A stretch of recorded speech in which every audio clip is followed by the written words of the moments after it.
we have to find a way of making sure that we can supply to especially the underprivileged, like your constituents, like my constituents, and all others. And then they will also have some leverage so that that support can go a long way to minimize their vulnerability in such times. Thank you.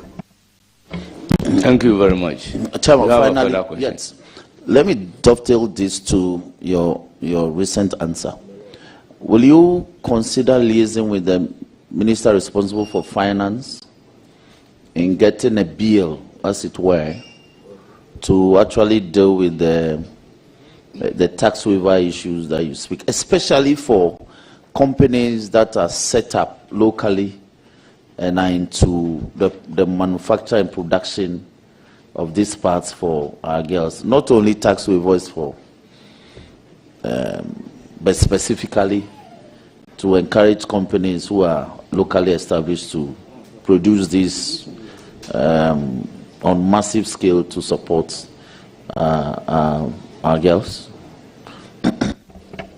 I will surely do that. There's an ongoing conversation, so I will build on that. Thank you. Chairman, thank you very much.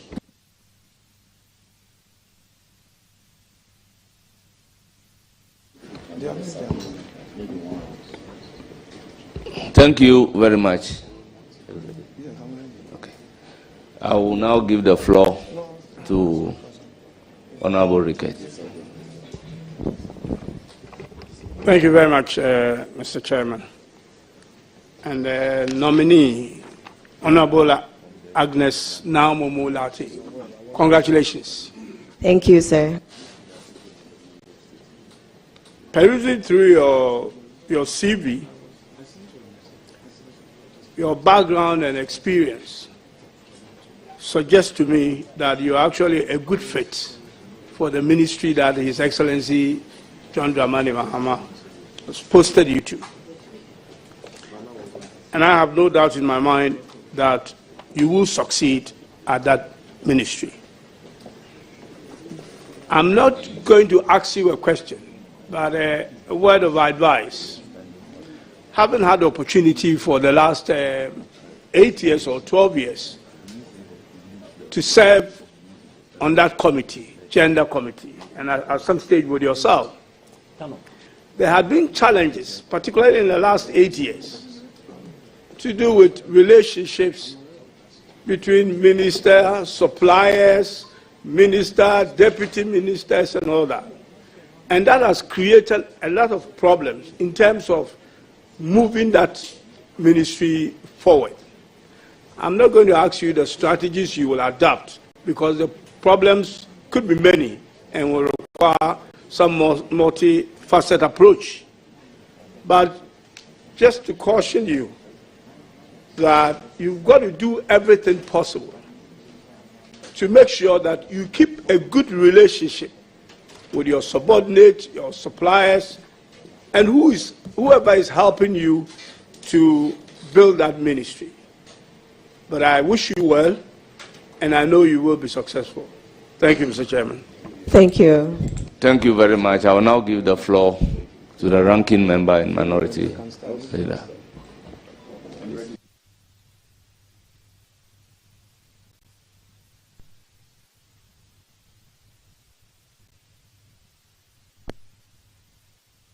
Chairman, thank you.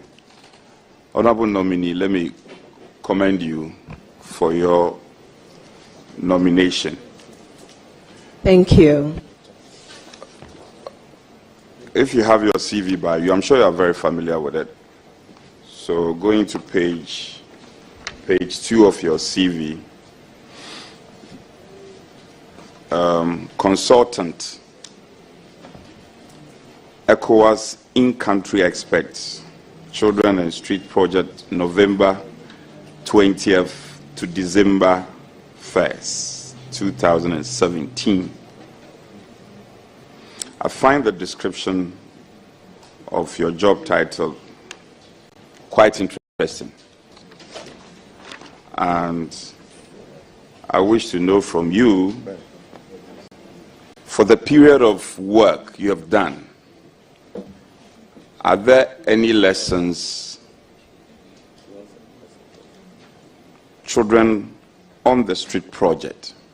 Are there any lesson you find relevant that you can imbibe that will be contextualized into your ministry if we grant you passage? Any key lessons? Thank you very much, Mr. Chairman.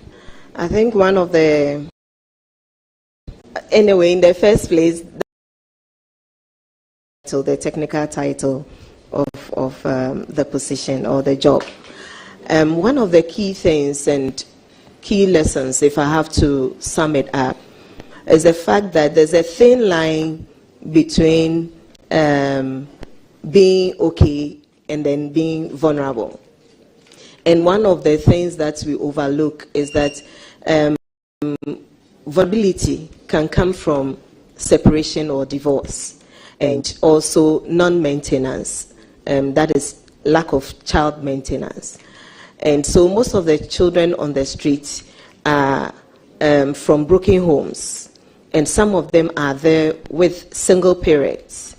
And so the issue of supporting families to survive, have proper income earning activities to relieve them of their vulnerability is very important. And then day after day, we need to also ensure that what we know as Africans, the larger family system, we continue to practice it because it helps. Where you hold each other's hands when you are growing up. You know that your auntie is still your mom and your uncle is your dad. So that in terms of issues of separation, you'll be able to count on somebody to stay off the street. Mr. Chair, will the nominee be gracious enough to tell me or to tell Ghanaians what your manifesto hopes to achieve in this context?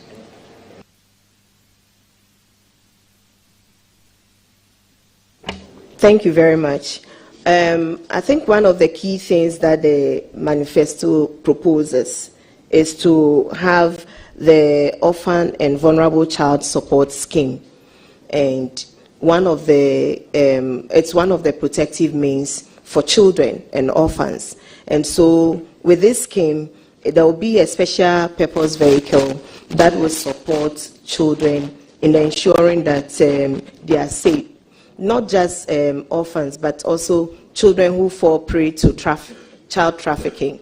And so in the manifesto, you realize that we are going to work to develop a framework to ensure the safety of the vulnerable and also provide support for reintegration and all that. And so that is, in summation, what the manifesto talks about.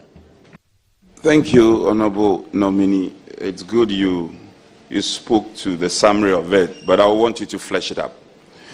The support for the vulnerable child, how, in terms of its implementation, how are you going to ensure its implementation devoid of partisanship? You are going to be there, your party people are going to come with all manner of applications. How are you going to do it to ultimately achieve an approach which will not be partisan or tainted with partisan coloration? So, Honourable Member, let's get the question clear. Is it Ghanaians who are going to go there with application or her party people? Chairman, I'm sure you listen to me. What I meant to convey to the nominee is, I'm being very practical. She's coming on a ticket of a political party, and she has already admitted that it's one of the policy directives in the manifesto that vulnerable children will be supported. Honorable nominee, am I right? Yes, sir. Are you with me? Yeah. Yes. So my question is, how practical could you or will you be able to ensure this is done, devoid of partisanship? That's what I said. Yes, I now you can go ahead and answer the question. Thank you very much, Mr. Chair. I think for me, everybody who knows me will tell you that I first of all see a person as a person devoid of partisan coloration. So if I'm supposed to serve a particular group of people, yes, Mr. Chairman, for this, you realize that it will be based on need assessment. So if I have people who plainly everybody knows that are from my party who don't need support, I would not necessarily have to give them support. But everybody who needs support and falls within the need bracket will be supported. Thank you. Thank you very much. Any further questions? Well, I have a number of questions. The nominee is, as the Honorable Patrick Buama earlier observed, the nominee is, she promises to be very competent. And Speaker, allow us to bring the best out of her. Please. She promises to be... that one was not under oath. So, I want you, my good friend, let me test your understanding. Don't worry, I'll be brief. Just be relaxed, you'll be fine. Your understanding on the school feeding project. You know, its antecedents and the tortoise path we've traveled to where we are now. What is your appreciation of the high points and low points of the school feeding project? Thank you very much, Mr. Chair. I think the school feeding program is something all of us appreciate, because if a child is not properly fed, it affects the concentration in class. And so for the highs, I would say it's a good project that we intend to improve on. The other side of it is the processes leading to the feeding, ensuring that there's quality and also accessibility and timeliness in terms of the supply is also very important. And so these are areas that I will look at improving and then adding on. Thank you. Honorable nominee, you have touched on the quality and also timely delivery. I couldn't agree more with you. What is your assessment of the current situation?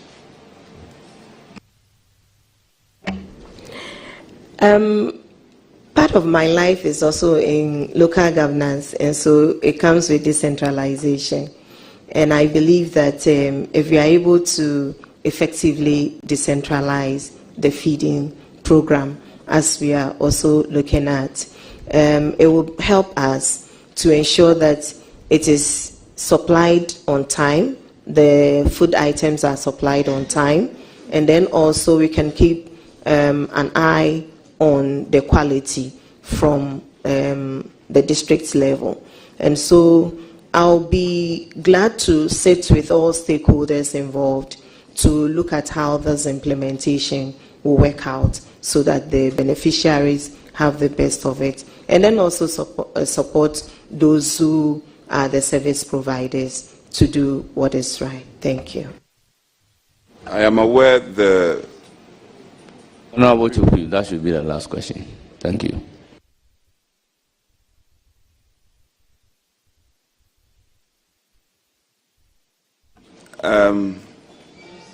You don't want me to bring the best out of the nominee. You have already told me that I have 6 questions, and for each of the 6 questions, I have potential follow-ups. No. Oh, Chairman, don't do that. That is not the case. Okay, Honorable member, when we agreed on something, let's go by what we have agreed upon. So you have one more question to ask. Yes, yes. I have one more and potential follow-up. Yes. Oh. Yeah, Honorable nominee, your party's manifesto eloquently speaks to Women's Development Bank. I'm curious about that. What is it modeled on? Is it just an idea you thought you can implement, or there are models across the world that we can all buy into and say that these are practical examples that we can appropriate into our situation? Women's Development Bank. And don't you consider it, with respect to our women here, don't you consider it a discriminatory, where you don't have a counterpart, Men's Development Bank, but rather Women's Development Bank? You are supposed to, your ministry is supposed to look at both sex. Thank you very much, Mr. Chair. I think, like I stated earlier, when you look at it critically, the traditional banks or banking system serves men the best. So there's an already existing financial support base that serves the interest of men more than women. I also stated that most of the women are in the informal sector, where we don't have the collateral, where we cannot afford the high interest rates that are being charged in the traditional banking system. And so this is something that will go a long way to help. And I'm glad, and I know the people of Ghana are also glad, and when they see it, will also be glad to see it implemented. I said earlier that my ministry the ministry is one of those that are actually intersectorial. So we depend on other ministries when it comes to things like this. And so the finance ministry is heavy on this, and I'm sure that the needed guidance will be given by the finance ministry, and then we will be the end beneficiaries of it. Thank you. I would have wished to ask you a follow-up, which I know will bring the best out of you. Unfortunately, the chairman says no, so I will respect the directive of the chairman. Thank you very much. I will proceed to take a question from Dr. Grace Ayen Sudankwa. Thank you very much. Honorable Agnes Namomo, I'm so happy to see you here today. Thank you. I think you're one of the nominees that when I heard it, I was so excited. So thank you for being here. And also I'd like to commend you for your answers, your depth of knowledge of your sector, and some of the answers you've given here is exactly what we want to hear. As a gender advocate myself, I see you here. My question goes to the school feeding. The people of Iskadoketen, I just came back yesterday, and they're asking, when will the school feeding start?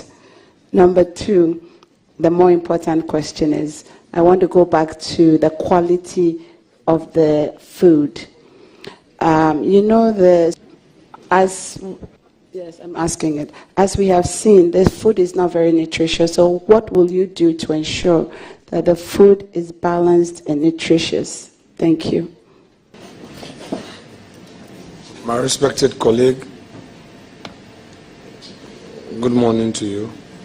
Good morning, Leader. With the leave of the chair, I should proceed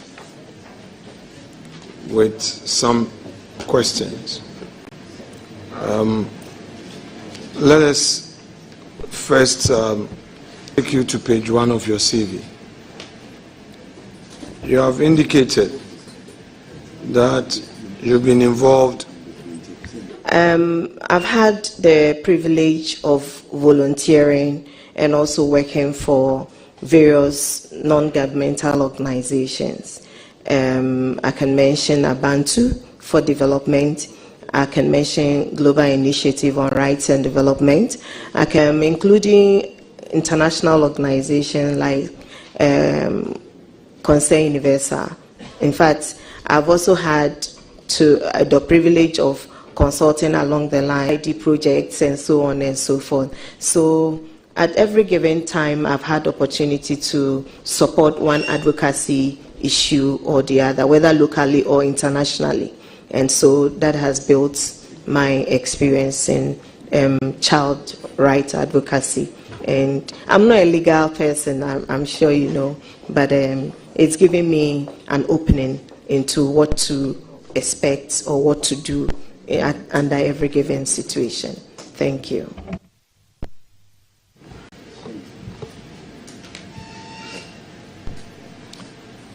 You've stated your name in full as Agnes Na Momolate. Yes, sir. You've also stated your date of birth to be 16th of April 1976. Yes, sir. Place of birth, Nungwa, Accra. Yes, sir. Hometown, Nungwa, Accra. Yes, sir. How did you derive this hometown, Nungwa, Accra? Mr. Chair, per my basic knowledge, my hometown is where I believe I come from, was born. And so I'm an indigene. My parents are both from Nungwa, and I'm a Ghanaian. And so that is why I stated it. Mommy is from Nungwa. Yes, sir. Daddy is from Nungwa. Yes, sir. Now, I'm a bit curious. My respected colleague, Roxanne Echede-Fiamepo, greeted you in a language. I'm quite familiar with the Ghan language. I didn't think that was a Ghan language. Ghan. What language was that, please? That was Dangbe. Are you a Dangbe? No, sir, but I'm in a close relation to Dangbe, so I'm not a Dangbe. I'm a Ghan, but it's a close language. I just want to have clarity. Are you able to speak the Dangbe language, or you are partly from the Dangbe area? Mr. Chairman, if you look at the languages spoken, that is not there. I have just the basic knowledge to, let me say, I understand it, small. And then when you ask me things like what the honorable member asked, I can respond. So that is just my understanding of it. Thank you. Fair enough. So you don't speak Dangbe? No, I don't. Very well.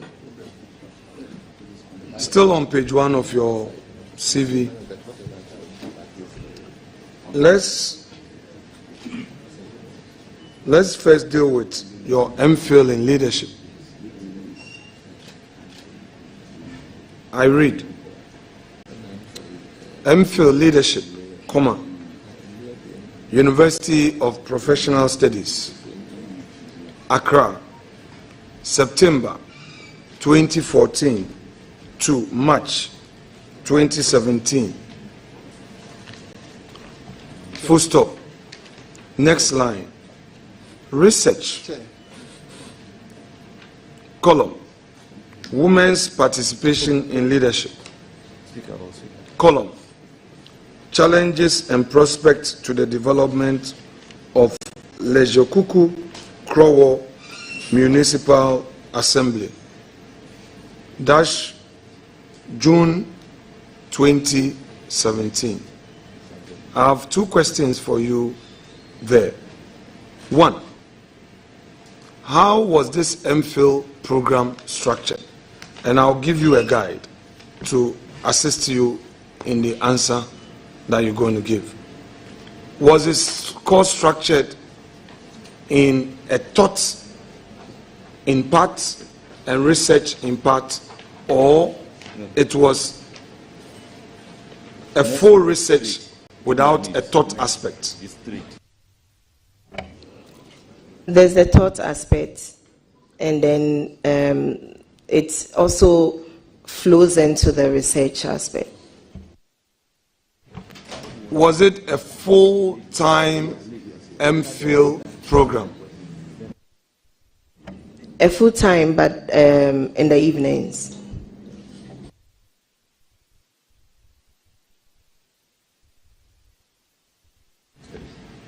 Now, the taught part of the program, was it for the first year? Yes, sir. Right. Within this period that you were going through this taught program, the 1 year, you were also working? Yes, I was. Full time? Yes. Where? I think around that time, I was working with NALAG. Respectfully, as what? As the General Secretary. So the NALAG work was not just leadership, but the full-time work? Yes. So when you say full-time work, are you referring to 8 to 5 p.m.? Yes, sir. Or sometimes I start at 6. 6 a.m. Yes, sir. So we should assume that you closed from work and attended your evening full-time program. Yes, sir. Very well. Now, the year 2 was for your research. Yes, sir. Respectfully, honorable colleague, how did you embark on your research? Thank you very much. I think you submit the research topic for assessment. Once it is approved, you design your questionnaires and then you submit to your supervisor. They go through it and then you go ahead to the field to administer. And then once you've gone through everything, the methodology, everything, you are granted the opportunity to defend. And then once defended, you graduate. So you've indicated that you ended the program March 2017. Yes, then sir. you have also indicated that your research work you submitted June 2017. Please, can you clarify? There was a bit of a delay. When I was doing the MPhil, I had then applied to Legon, University of Ghana.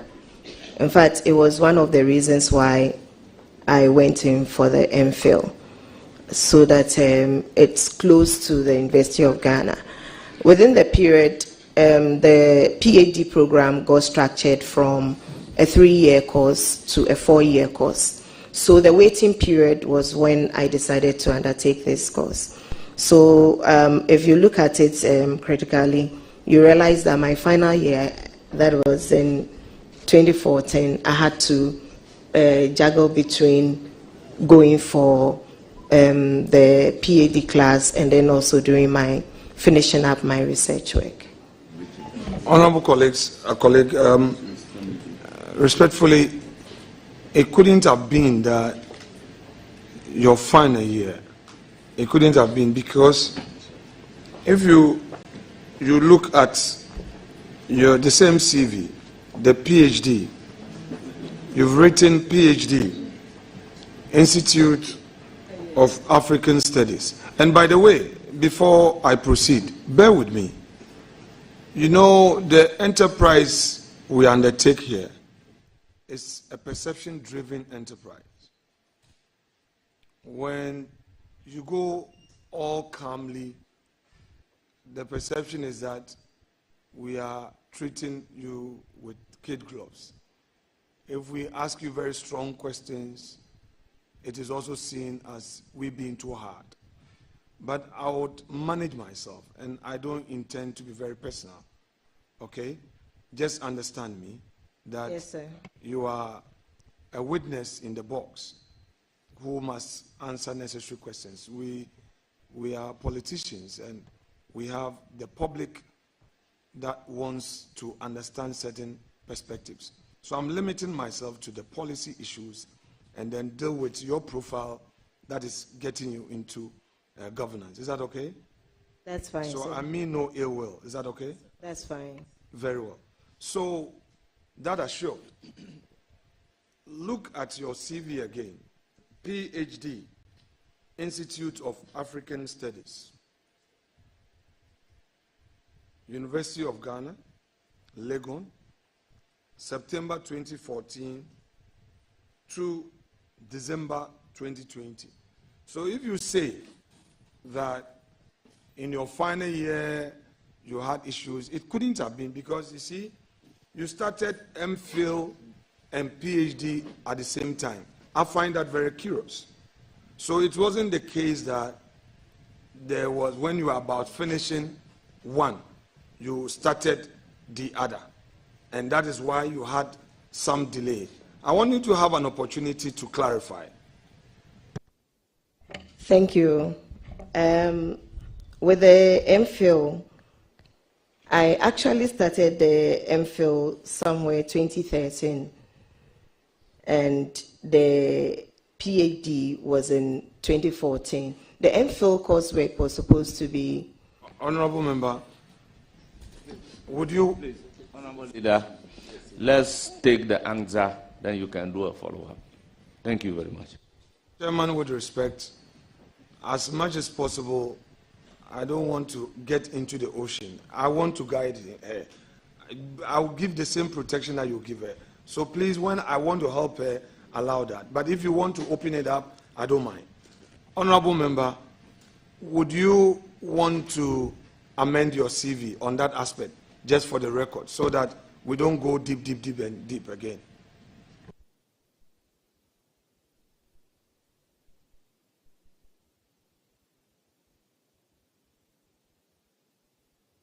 Page 1, I mean, on the start date, would you want to amend your CV?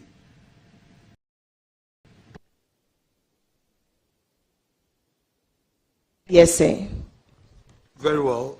I yield to Chairman for you to apply for his leave to amend. Then I can proceed. Thank you. Please go ahead and do the amendment. The MPhil program was somewhere 2013. I was trying to be specific, but the MPhil program is somewhere 2013. When in 2013, because it's an academic year, it starts from a point. When in 2013, respectfully? I have September on record, and so we maintain I want the to, September. Yes, I want to. And then just amend the year. Yes, please. Very well. Any further amendment, please? No, we are staying there for a moment. Okay. So I just want you to have the opportunity. Apart from the year, the 2013, we are now maintaining the September. So the start date. The start date, the completion date is not in doubt. Okay, so you are not changing the completion date? No, the completion date is not in doubt. Very well. So let's go to the PhD.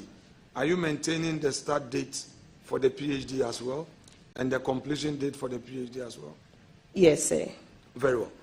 Now, honorable colleague, do you have your certificate for the MPhil, please? Yes, please. What is the date on it for the graduation? The date of the certificate?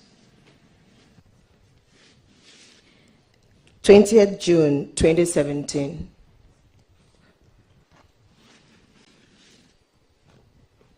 Now, when you submit your thesis, it has to be assessed. You need some period to defend it. Yeah.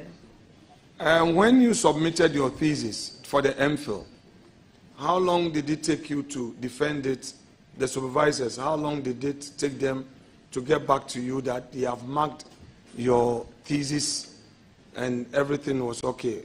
Was it a month, 2 months, 3 months, 1 week, 3 days, 1 day?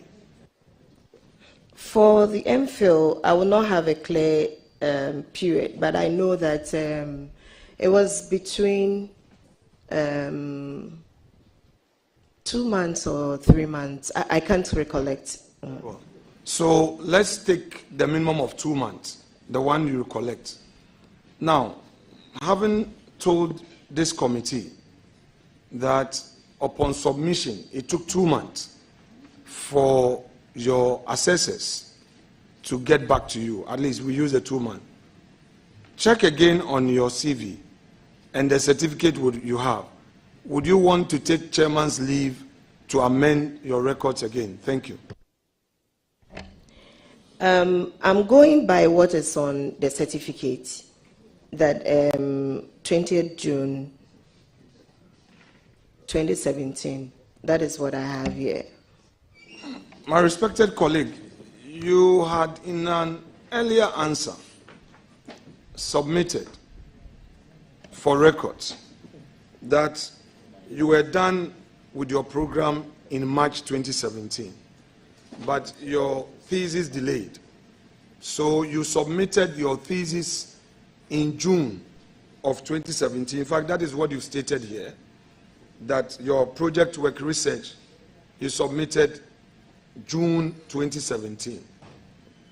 You have a moment ago also indicated that when you submit your project work, your thesis, it takes about 2 to 3 months. Now here is... Or more. Or more, very well, that's okay. I just wanted to use the minimum where you remember. Now, if you submit your thesis in June, and the assessor is going to take 2 months minimum to look at it, mark, get an external assessor to also look at it, which means that in June when you submit it, you would have July and you would have August, okay? Minimum. You cannot graduate in June 2017 and have a certificate which says you have MPhil, you've earned an MPhil in June 2017. It's the reason why I ask you again. Sometimes we all forget. Sometimes we want to be given the chance. It could be that whoever typed your CV made some mistakes. We all give instructions to our secretaries, type this for me, do that. I understand, as a leader, there are some errors. So I'm giving you one more opportunity. Would you want to take chairman's leave to amend those records also? Because this is going into public records. Thank you. Thank you very much, Mr. Chair. Let me also state that, Mr. Chairman, the 20th June 2017 is the day after graduation when I was given the certificate, but the submission was in 2016. So most often you realize that the year, depending on how soon you submit your project work or thesis, you might not graduate in the same year. And so it is when I was given the certificate that is being referred to here. Okay, honorable colleague, let's take it step by step. So when did you submit your thesis to UPSA? Which date did you submit your thesis to UPSA? The submission date, unless I check, but I can assure you that... Don't worry. I would take it that you would come back if you want to come back. No, leader. Well, leader, okay.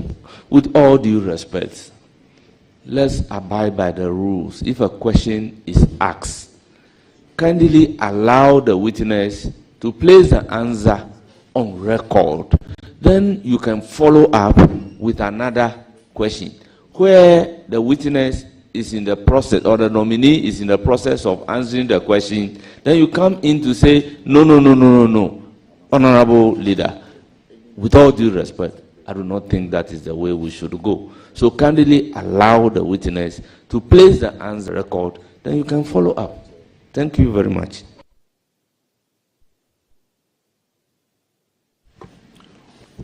When did you submit your MPhil dissertation?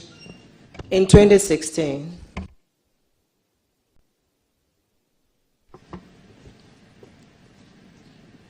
Your MPhil program at UPSA, when did it start and when did it end?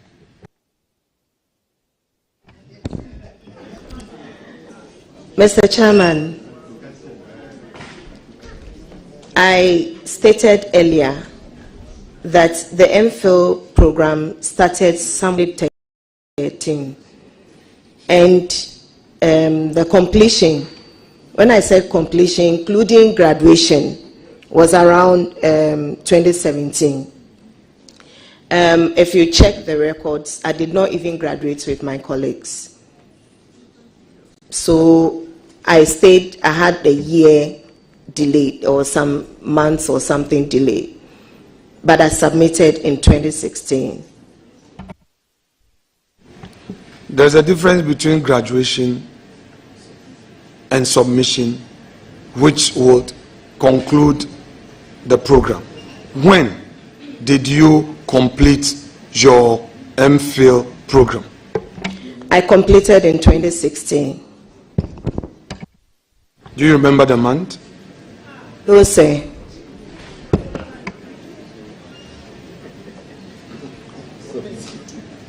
Now, honorable colleague, let's go to your PhD.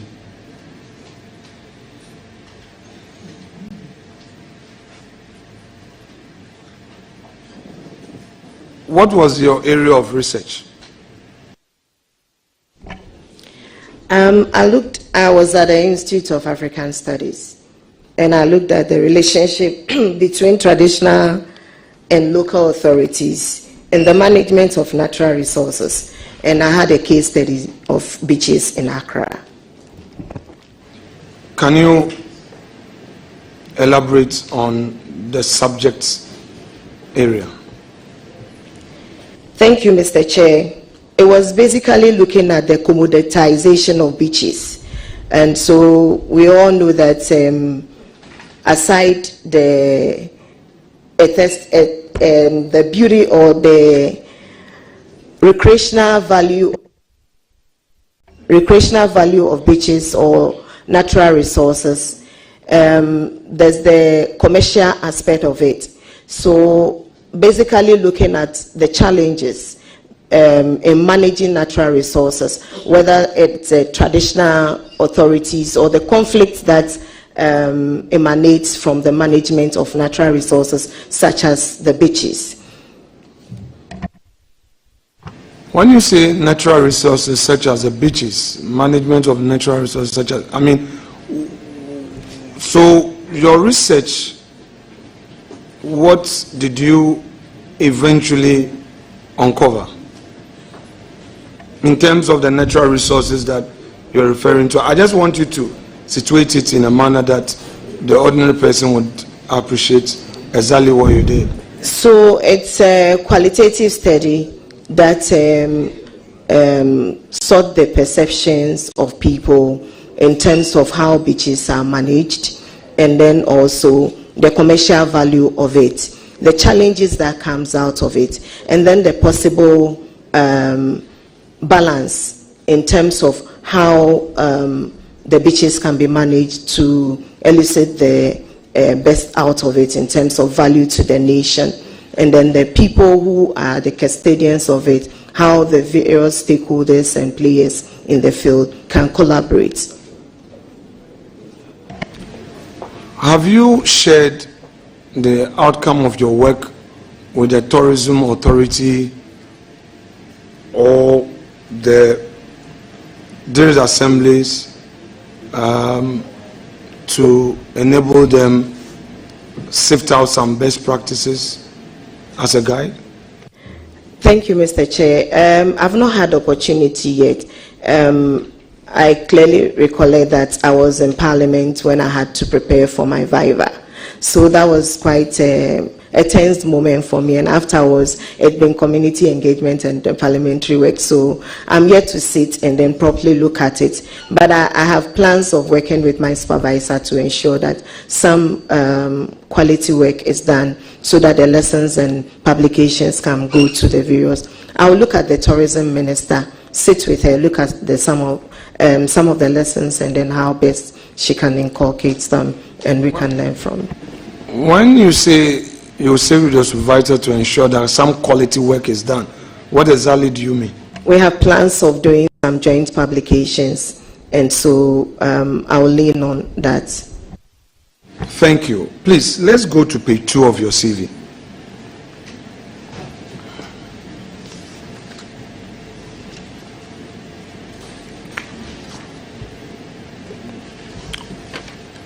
On page 2, you have primary school, Teshin Estate Preparatory School, 1981 to 1986. Then we have ordinary level certificate, Nungwa Secondary School, Accra, September 1988 to June 1993. I presume you did a common entrance? No, sir. Okay. So explain to us, from primary school, you have a gap of 2 years.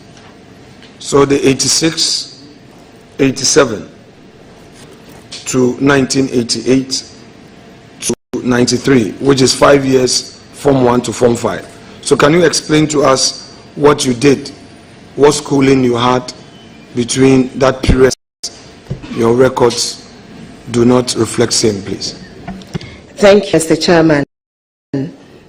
Within that 2-year period, there was the new system, which is the JHS. And so having as a teacher, he was also an advisor to my father. And so they looked at the benefits of joining the new system. What is missing is that I went to try the new system. And then my uncle moved on to a secondary school called Presby Secondary School. And my dad felt there was I was too comfortable there, so I had to try first year of secondary school at Presby Commercial. And so I went to first year. I didn't write a common entrance. I went to secondary school first year at where we call Preseko. I did 2 terms there before going to Nungwa Secondary School. So you went to Nungwa Secondary School without common entrance, in other words? I went to Nungwa Secondary School with a certificate from Presby Secondary School. What certificate? I did my first year at Presby Secondary School. First year of JHS or JSS, you mean? First year of GC. Oh, very well. So you mean you had a transfer? Say. Okay. So that is what is missing. That is creating that 2-year gap. Yes, sir. Very well. But then if you had done a first year already and you did a transfer, that suggests that you go to Form 2. Or do you repeated year 1 again? Yes, I did. I actually did 2 terms for the first year. I joined them in second year. And so when I got to Nungwa Secondary School, I had the year. Yes. Very well. So you mean going to Preseko, you entered Preseko year 1 with a common entrance? Entered Preseko from class 6. I entered Preseko. They were doing the JSS, the new system, you mean? Preseko was not doing the new system. Preseko was doing the old system. That is the old level? Yes. So you entered Preseko without writing the common When entrance? I was about going to JHS, because I tried the new system, if you remember. I narrated how I tried the new system. And then when my uncle moved on, so I moved with him. So I didn't write the common entrance or the JHS. Very well. I'll leave that. You've also indicated you did MA, Human Resource Development, Yes, University sir. of Cape Coast, from September 2003 to March 2005. Yes, sir. Is there any part of it that you would want to take the leave of chairman to amend those records there before I proceed with some questions? It was a sandwich program.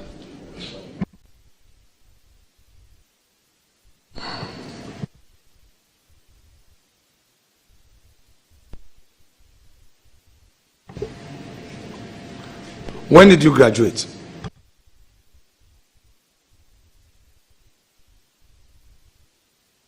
The MA was from.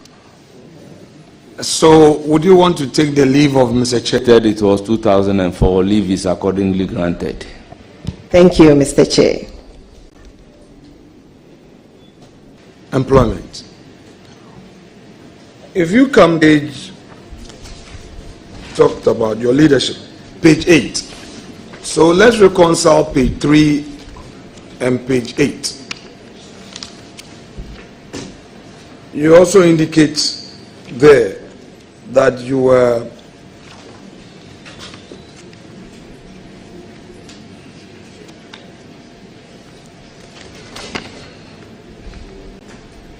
page 9, rather, go back to page 9. Let's start with page 9.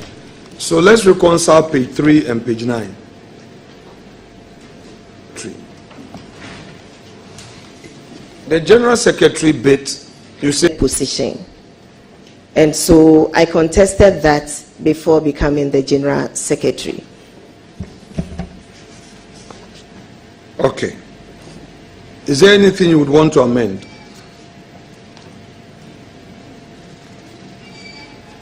Page 9. Well, take chair's leave to check. I just don't want to. Page 9. Yeah, 9 and 3. Okay. So just check that and we'll come back to it. Anyway,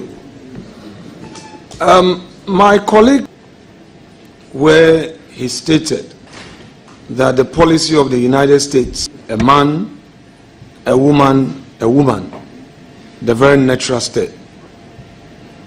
Do you share in this opinion? Thank you, Mr. Chair. Like I earlier said, it's in line with our constitution, and so I share in that. Very well. You were in Parliament between, that is the 8th Parliament. You were. Per Yes, your record. sir. That's a fact. Now, you are aware that to make clear to the world our position on this matter.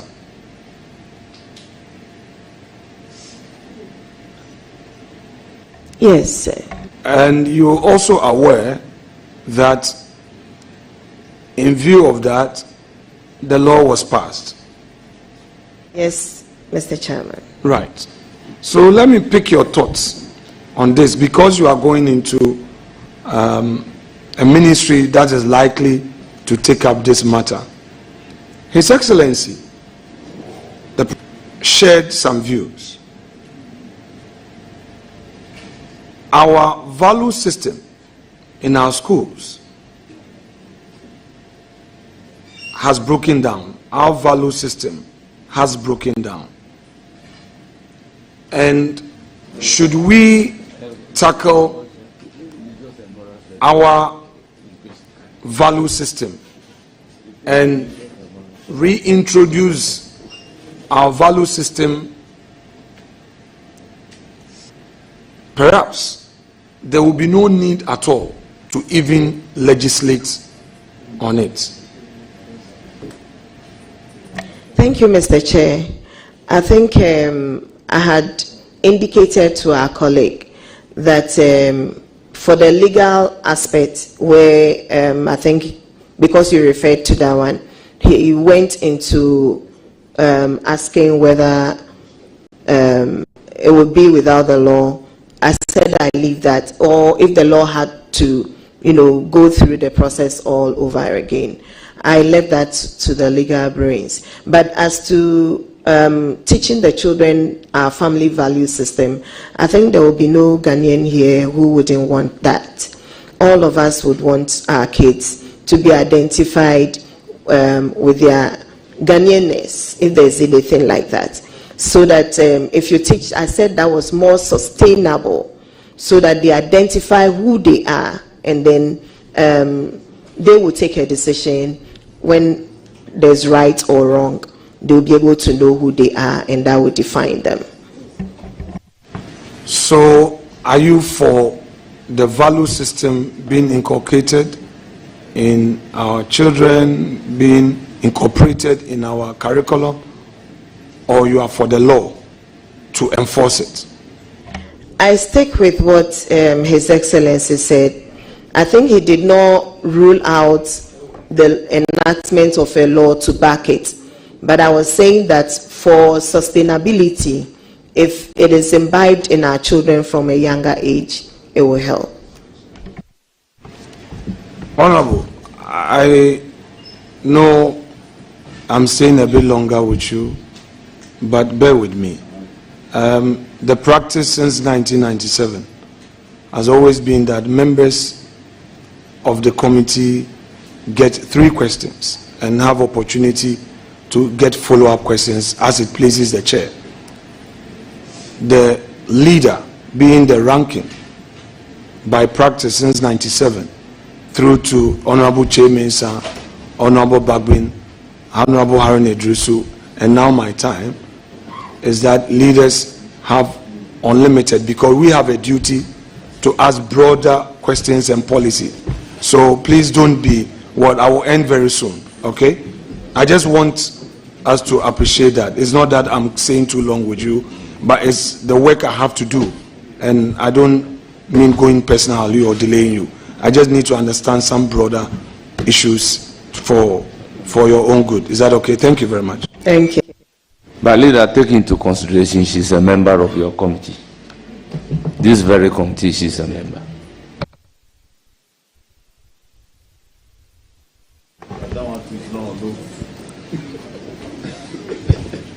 Honorable, you were an assembly, you were a presiding member. Were you an elected presiding member, elected assembly member, or you were a government appointee? I was a government appointee. Your NDC manifesto. This women banking policy, what really is your understanding of it? What really is your understanding of women in banking? Thank you very much. My understanding is not maybe. Okay, let me rephrase it. My understanding of the women banking program is that women-owned banks, women beneficiaries of the same bank, which will be more flexible, introduced at the district level, and women will have more flexible terms, less interest or lower interest rates to be able to support their businesses. So economically bringing the women up. And for me, I think for women like me, it is a laudable idea. So let me have clarity, because the ordinary woman will be interested in this matter. So let's bring clarity to it. When we talk of a bank, the understanding in the ordinary meaning of it, the literalists would understand it to mean that a bank properly so called, with a license from the Bank of Ghana, own and being in operation. So I would now, with the benefit of this background, ask you very specifics, because you were definitely part of the manifesto committee that put An assumption. Pardon? An assumption. Okay, so then let me put it direct. Were you part of the manifesto committee on gender? No, please. Were you at all involved in any gender issues relative to your manifesto? Not really. Have you read the gender policy of your party as contained in its manifesto? Have you? Yes. Have you read this aspect of this woman in banking? Yes. Very well. So now, since we are going to deal with Women's Bank, what is your understanding of what you read, the Women's Bank? What is your understanding? It is capacitating women to be able to be economically independent and also build their businesses to reduce vulnerability from where I come from. So it means that the state is going to be a promoter of... Yes. So the state would promote the registration of a company called Women's Bank, correct?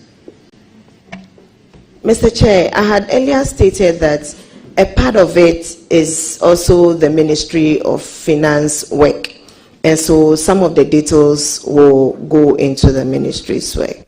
So the Ghanaian woman should expect that a bank will be established, licensed by the Bank of Ghana, with branches in all districts as you indicated. Yes, a bank will be established. Should they expect that bank to be established this year, next year, or when? I think this will be clearer when the Minister of Finance comes to read the budget. I'm expecting that it will be captured. Now, honorable member, let me ask you this. You are the member of parliament for Krowo. That is Teshi. Wa. Krowo is Nungwa, and then Lejokuku is Teshi. Right. Do you live in Teshi or you live in Nungwa? I live in Nungwa. You live in Nungwa. Where you live in Nungwa, is it your personal property or is it rented property? Personal property. When you say personal property, do you mean you bought the land and built on it, or you bought the house, the property? Bought the land and built on it. The land you bought, did you buy it from the chiefs or a third-party developer? I bought it from a chief. Chairman, I shall bring my questions to an end on this point and thank my respected colleague for her patience and so far the commitment so far. I shall count on your experience thus far in managing the ministry. All other matters shall be pursued on the floor of the House I wish you well. Thank you so much. Thank you very much, Mr. Chairman. Thank you very much, Honorable Ranking Member and the Minority Leader.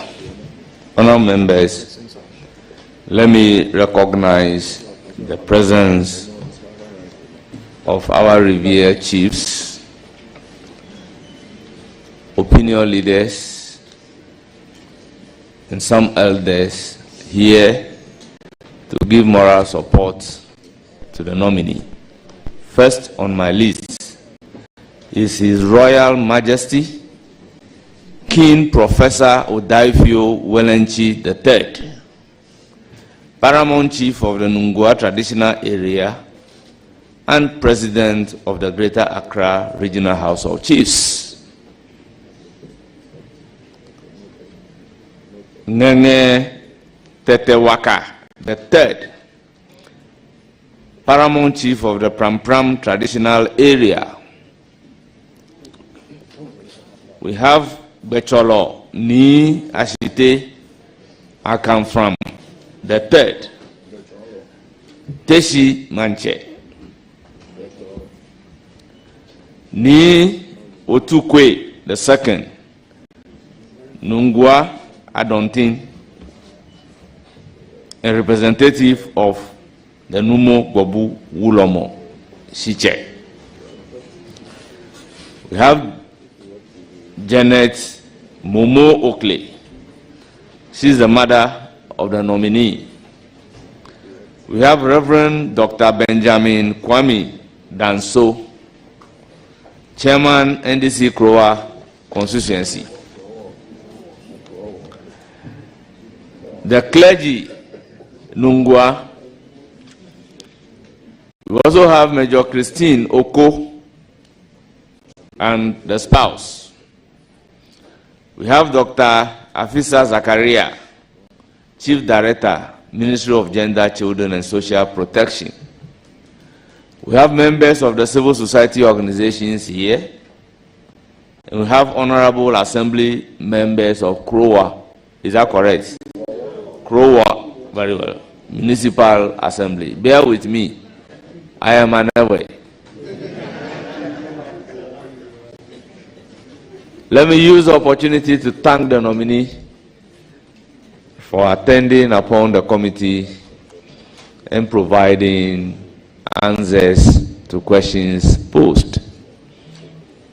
Surely you would hear from the committee. Thank you very much. Thank you, Mr. Chairman. Grateful. You are hereby discharged.